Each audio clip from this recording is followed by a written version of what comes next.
Hello and welcome to the Broadcast Tech Talks podcast, TV industry podcast from the Broadcast Tech team. My name's Jake Bickerton and I'm the editor of Broadcast Sport and Broadcast Tech magazines.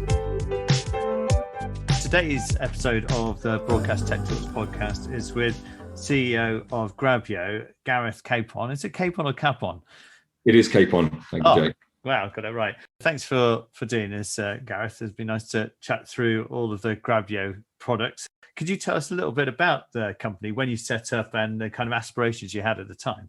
We set the company up just over 7 years ago. And when we originally built the business, it was a live clipping company. In fact, live clipping is probably what Grabyo is best known for today, particularly in Europe, I would say.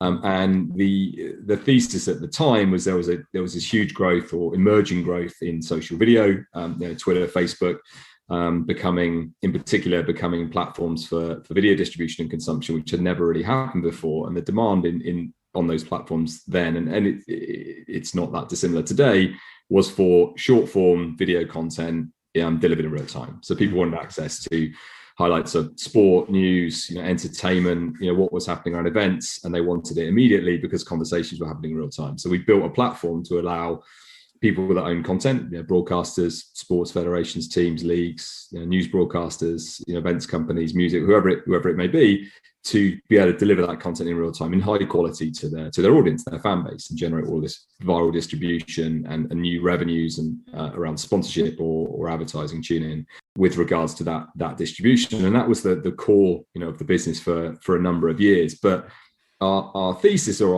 our vision was much broader than that. When we looked at the video industry, we really broke it down in very simple terms into sort of three components: the capture of video itself, which is the cameras essentially, and when you look at that environment, all of the development really is happening around software, so CGI, computer vision, image processing, AI. People aren't really going out and building bigger and bigger cameras with longer and longer lenses. They're putting all the processing into the software. And then on the distribution end, the other side of the far end of the ecosystem, then again, we were seeing all of the movement towards IP distribution, and streaming. So whether that's Netflix and Amazon Prime, whether it's social video, YouTube, even the big broadcasters moving to Peacock and Hulu and Disney Plus, like we're seeing this sort of generational shift away from traditional consumption of TV, and we expect that to continue. But if you look in the middle of the industry, it was relatively traditional and is still relatively traditional. There's still lots of cables and trucks and hardware and satellites and all of this, very sort of traditional mechanisms of producing content. So our vision was to say, well, if we look at that part of the industry, sort of traditional production, which covers live production, clipping, real-time editing, things that are happening around live events, and that's absolutely our focus is around live. Yeah. Can we rebuild that in the cloud? Can we think about and reimagine that and build that natively in the cloud, accessible via browser for anyone, democratize access, make it really simple, but create services that still have the high quality, the finish, the expectation of broadcast. And what broadcast means in the future will probably be a different debate, but that was really our focus. Can we really look at that part of the industry, which is still relatively traditional in the way that it's developed from a technology standpoint? And is it possible for us to rebuild that natively in the cloud? And that's kind of formed into three products that you have now, which is Grabyo Producer, Grabyo Studio, and Grabyo Editor. So what are the kind of different drivers for different customers to use each of those platforms? Sure. I mean, the Studio is our live clipping platform. So that was the first and most mature product used by customers in 40 countries. We do 20,000 plus clips a week through that platform. An editor really is a simple extension of that. So, Studio is for clips and publishing, an editor is for quick highlights. So editor is a very lightweight, easy to use editing tool to create, packages, highlights, compositions with different graphics or audio or, compositions, but it's really easy to use. And Studio is for live clipping. So it's quick clip distribution, predominantly for live, sometimes for VOD assets as well. And as we start to develop the products, as we started with digital and social, and now we're moving towards the broadcast formats as well. So support any, and that's really the vision of the business: deliver video to any screen. From a big 70-inch OLED TV to a live stream on TikTok. We will want to provide the tools to do all of that.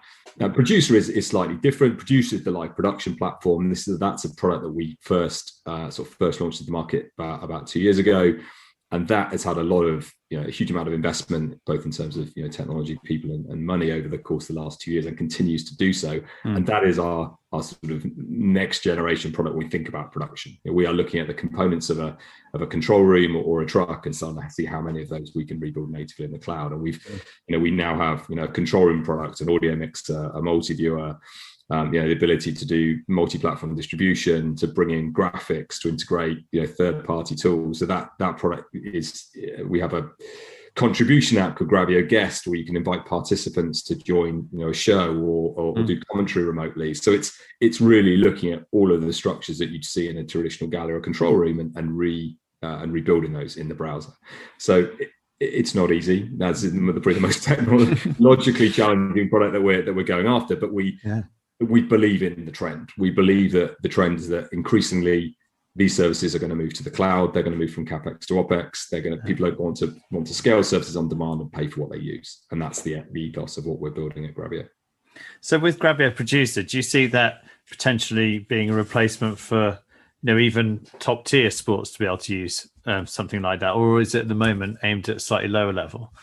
Right now, it would certainly be, at a lower level. We're not expecting, the people producing this, NBC producing the Super Bowl, Fox to throw away their trucks and broadcasting for Super Bowl 2022. It's probably a bit ambitious for us to get there, but there are lots and lots of other use cases with a range of levels of production. Everything from, as I said, from a live stream on TikTok or a vertical news show that we do with Univision on Instagram, through to taking, and really, I think this idea of hybrid production, people talk a lot about hybrid production at the moment. And in many cases, that's talking about some people being in a studio or a venue and some people being remotely. We also think about hybrid production as actually augmenting existing production process. So if you've got, a crew, at a game or an event or a news show, and it's creating one form of output, well, if you put that into a cloud platform like ours, you might be able to create lots of different versions of that, different languages, different graphics, different formats, outputs. And so that's really, I think, a lot of what we're seeing in Grabyo today, whether it's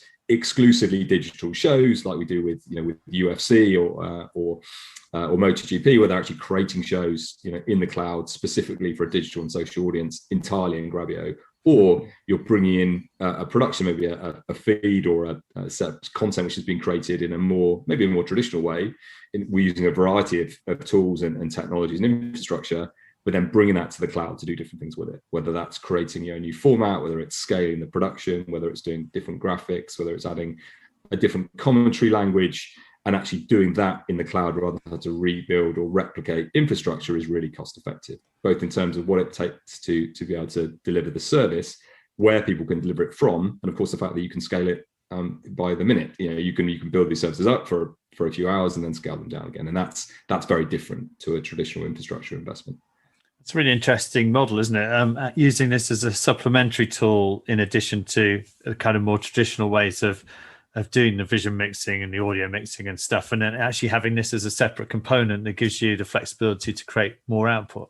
I think that we have the absolute ambition to be able to deliver all of the services of a top tier broadcast production environment, but we have to be realistic about the capabilities of the technology. Where we are in our own development cycle. We release updates to the product every couple of weeks, and making sure that these services work in the way that is expected, but also deliver value back to the content producers and to the audience. And ultimately, this is about the audience. This is about providing content in the formats that the consumers want on the platforms that they wish to consume it. And that's really why we built Grabyo in the first place. If we believe that linear TV was the future of video, then maybe there isn't such a great need for Grabyo. But when you look at the mass proliferation of video across all of these platforms, the fact that live video in particular is now becoming a format which is much broader in its appeal than it ever was before. We're talking here a lot about sport and broadcast, but we could also talk about corporate events, about virtual events, about Zoom video calls, about travel, live shopping. There's all of these other genres which are emerging where live is actually becoming more and more important. It's because of the serendipity and the fact that you can't recreate a live experience, and that will be something that never goes away for consumers. And I think you're going to see this, the continuation of the model where live is hugely important for specific segments of the audience on a much greater variety of platforms. People will then want, the short form. If you can't get access to it live, or you want access to the clips and highlights as quickly as possible somewhere else because you couldn't be there, so you want to be as close as you can to real time. And then you're going to get the longer time period, consumption, whether it's on YouTube or the other streaming platforms where you get to choose to watch the content that you wish to see. With these products, can you see customers sort of having a need for all of them, or do you see it kind of segmenting a little bit so that a customer might go for a producer if they're wanting to do a live show and they want to, do all the mixing and stuff and get the content out quickly? Or do you see there's a reason then for them to have like studio alongside this, clipping it up, and maybe editor for a bit of post-production on it as well? I mean, what do you see as a sort of typical workflow? The fact that it's built on a single platform in the cloud, people can access it from anywhere. One of the core benefits of a cloud platform is it's collaborative. People can work on the services together in the same production environment or the same set of production services wherever they are. So you could have someone doing audio mixing in one country and someone doing vision mixing in another, and producing the show and doing graphics and integrating social content in another. It may take some coordination, let's just say, but from a technology standpoint, that's possible, and you can all access the same services in ultra low latency at the same time. Where we do start to see more production sort of natively within Grabyo, then the idea of having clips and highlights on the back of that in the same system makes sense. It's quicker, it's easier, and it creates incremental value. That ability to extend the distribution and the awareness and the impact of a live event is really important.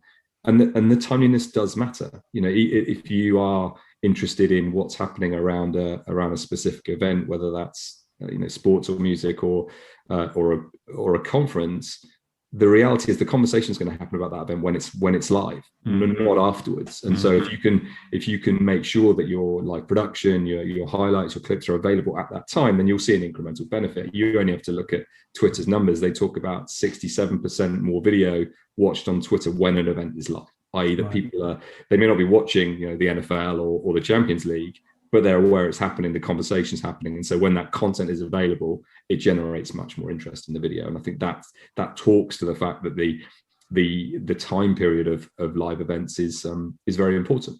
With the pandemic, obviously, in the last 18 months or so, there's been quite a shift to remote productions from traditional stadium-based outside broadcasts into a very different kind of model. And people have now accepted that works, which is great. And there might have been a bit of reticence before to give it a try. So I think the mindset of a lot of producers now doesn't need to be convinced about the type of technology that you're utilizing. Do you think that is really helping to people to see Grabyo and think, actually, this is a genuine option for us now? We could actually give this a go. I think you're right. There's been a complete change in the understanding of what distributed and remote production can be. Now the focus has shifted 180 degrees back to Grabyo and to us and people in our sector, saying, well, you now need to deliver the tools, the experience, the features, the capabilities that we have in our traditional control room or production environment that's been developed for the last 30 years. So it's incumbent on us to accelerate our roadmap in many ways and bring forward some of these developments. So that's been the big shift. We built services for streaming on Facebook or YouTube or digital platforms, and integrating social media content or audience participation features. But now we're seen as a viable option for remote commentary or for broadcast. We have a partner in Mexico, Fox Mexico, who does 60 shows a week on TV with Grabyo. They do huge amounts of content using Grabyo to go on broadcast, and that's pretty early for us. I think that's more a plan for us in next year rather than this year, but we do have the capability to do it. We worked with EA last year on the big FIFA tournament in the summer, and that went out on ESPN. So we know we have the capability to deliver at that level. Yeah.